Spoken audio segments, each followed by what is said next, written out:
What's going on YouTube? It's Pelfrey, and this is the Crystal Reef Stealth Sump on the Red Sea Reefer 250.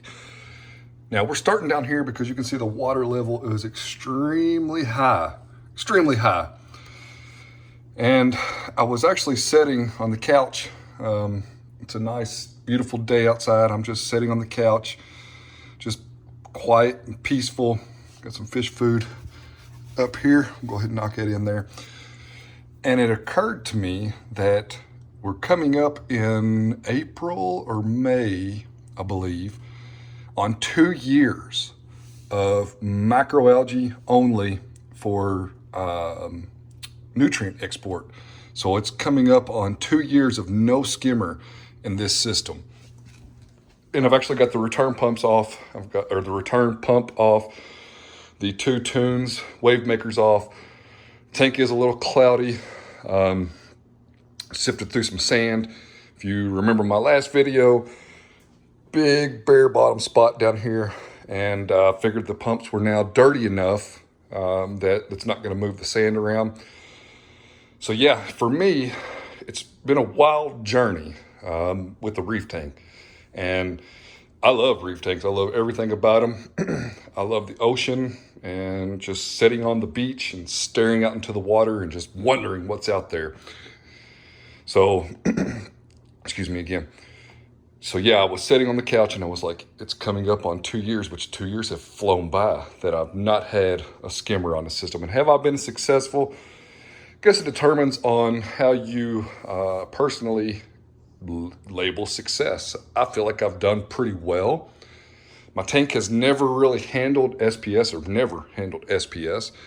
but in the last 2 years, whenever I've slowed everything down, everything's kind of just worked out better. I don't know if we can get some decent top-down shots, but that digitata there is doing pretty good. You know, it's grown. You know, it's at least doubled its size. Bird's nest frag. I have no clue the names of these things, so I'm sorry, but that's definitely more than doubled. The purple stylo has more than doubled. It's maybe even tripled. And the bigger bird's nest colony has over here, it's easily tripled as far as SPS are concerned. And you can see I have some skeletons up here on the top section of my rock work. Obviously, you know, very happy with the Euphilia. And I don't know that I've ever, well, I'll probably have at some point, but it's been a long time, done a top-down shot, and it's hard because the radions are kind of ruining, you know, what's going on in the tank. Man, it's putting off some heat. I got my hand, you know, 4 inches, 3 inches from the light, and that's putting off some heat for sure. Quick look at the torches, the gonoporia. The gonoporia, everybody says, you know, I've mentioned it before, but everybody said that that's a hard coral to keep.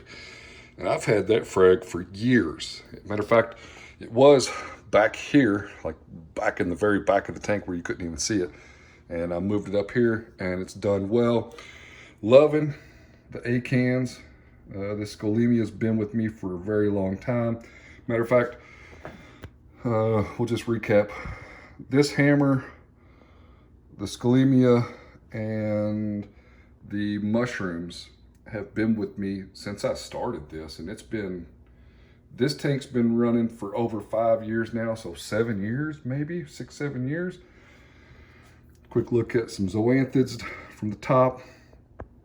So I feel like, you know, SPS is a hard coral to keep, especially if you're not going to be testing your water.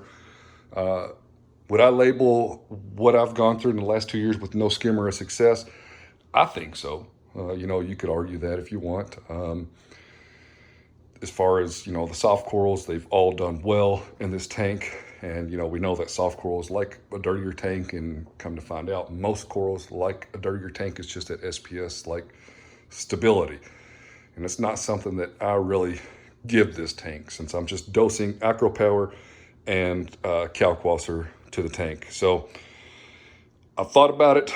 I don't know if I'm going to go through with it, but I need to start doing more frequent water changes. I'm only doing like 2 or 3 water changes a year here in the past year or so. It's not very often that I'm doing water changes on the tank. So I thought to myself, if I done, 5 or 10 gallons, which I don't like doing 5 gallons. I don't really think that does a lot. We're looking at a 54-gallon display, a 17-gallon sump. So what is that? Not good at math. 80 gallons? No. 70 gallons, something like that. So I feel like a 10-gallon water change would be optimal, but we'll just see how I proceed with that. It's just boring to me to set up the containers in the garage, especially in the winter, put all the heaters in them and get them all warmed up. You saw this from the last video. Then I done the big water change. But yeah, it's very exciting to me. Coming up on 2 years, no skimmer. So it can be done. If you had to have a skimmer, all of these corals would be gone. They would be dead if you had to have a skimmer. I'm not anti-skimmer by any means. I just downgraded my tank, so to speak, and I got rid of the skimmer, and I just never added one back. So yeah, stay tuned. I will keep you updated here in a couple of months. When I'm trying to think, like I said, it was March, April, or May. I'm not really sure, but we're coming up on it really quick, and I just wanted to discuss it. As always, I appreciate you following along. Be sure to check out the website at pelfrey.net. Follow me on Instagram at pelfreysreef, and I'll catch you on the skimmer side. Sight.